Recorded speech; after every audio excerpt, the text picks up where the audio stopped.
दुनिया भर में कृषि क्षेत्र सबसे पुराना प्रोफेशन है, जो वर्तमान में भारत की 56.4% आबादी को रोजगार देता है।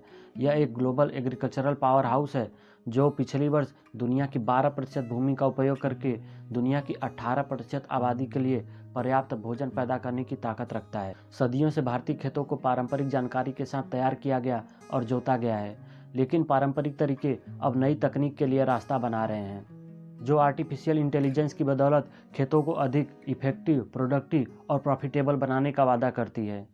एआई किसानों को अधिक जानकारीपूर्ण निर्णय लेने और फसल उत्पादन को अनुकूल करने में सक्षम बनाता है। मिट्टी की गुणवत्ता पर विश्लेषण करके किसान सूचित निर्णय ले सकते हैं कि कौन सी फसल लगानी है और अपने खेतों का प्रबंधन कैसे करना है।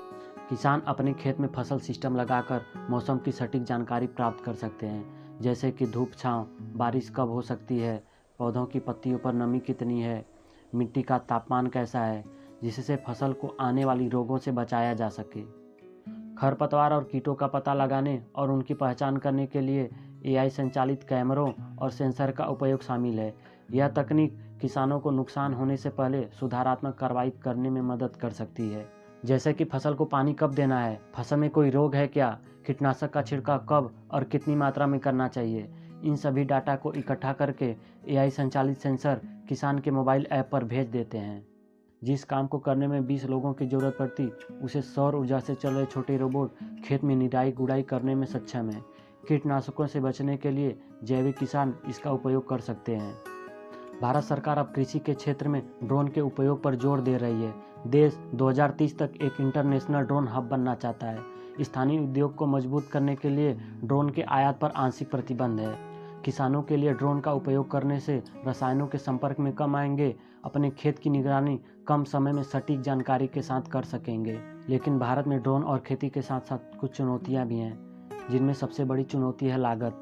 भारत में छोटे किसानों की संख्या अधिक है, जो आर्थिक रूप से गरीब होते हैं, इसलिए बहुत से लोग टेक्नोलॉजी में निवेश नहीं कर सकते।